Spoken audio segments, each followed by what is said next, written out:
The popular Redmi 14C, released this year, starts at $499. The cheapest brand new phone from a mainstream brand you can buy. This is the Honor Play 20A, released half a year ago, initially $999. Now, after a price cut, it's also available for $499. So in today's episode, we'll compare these two $499 phones. Let's see what phones under 500 yuan can do in 2025. Both phones were purchased with my own money. This 14C is really hard to get right now. If you're interested in these two phones, share your thoughts in the comments section. I'll pick a highly liked and interesting comment and give away one of the phones. Let's not talk too much, let's begin. Before comparing the phone's appearance, let's first take a look at the packaging. The Redmi's packaging looks more premium than Honor's. Both packages come with a case, charger, and cable, and both phones also have a screen protector, ready to use right out of the box. For the phones themselves, I bought green and blue. The 14C's back has the recently popular camera design, with a frosted pattern split in the center.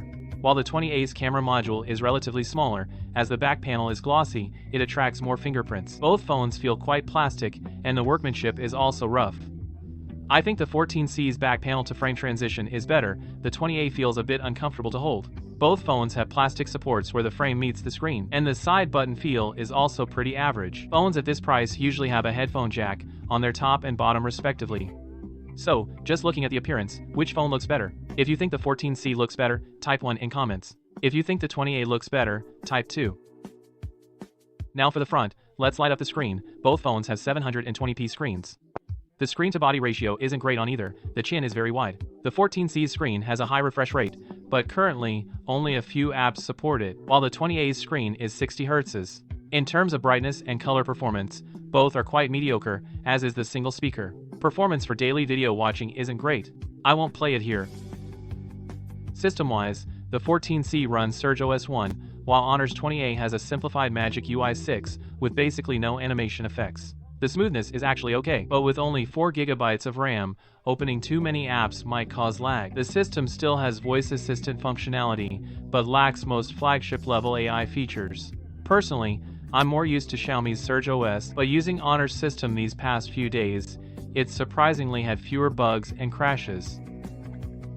Next up are some hardware comparison experiences. I picked a few that I found more noticeable. First is the vibration feedback.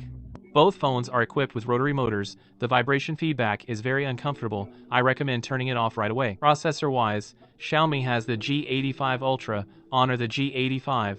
Performance is weak on both. Don't even think about gaming. Apps getting killed in the background is noticeable. Luckily, the storage on both phones isn't large. One is 64 GB, the other 128 GB, limiting app downloads. For card slots, both phones are dual SIM and both support expansion.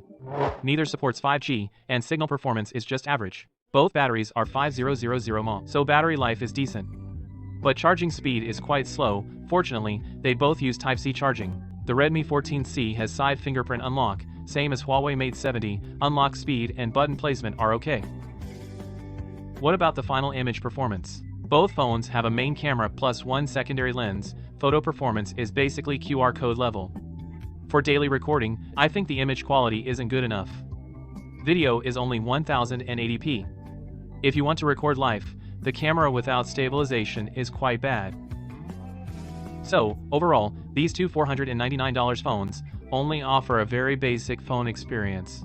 If your budget is limited and you want a new phone, they are still worth buying. But if you're a heavy phone user, I don't recommend them. For $499 phones, I think usable is enough. Most flaws can be forgiven due to the price. Also, Xiaomi and Honor, as big companies, have reliable after-sales service. Experiencing current tech at a lower price is a form of humanistic care. That's all for this video. Which of these $499 phones is more worth it? Discuss in the comments. If you want more tech videos, remember to like and follow me. Thanks for watching. See you next time.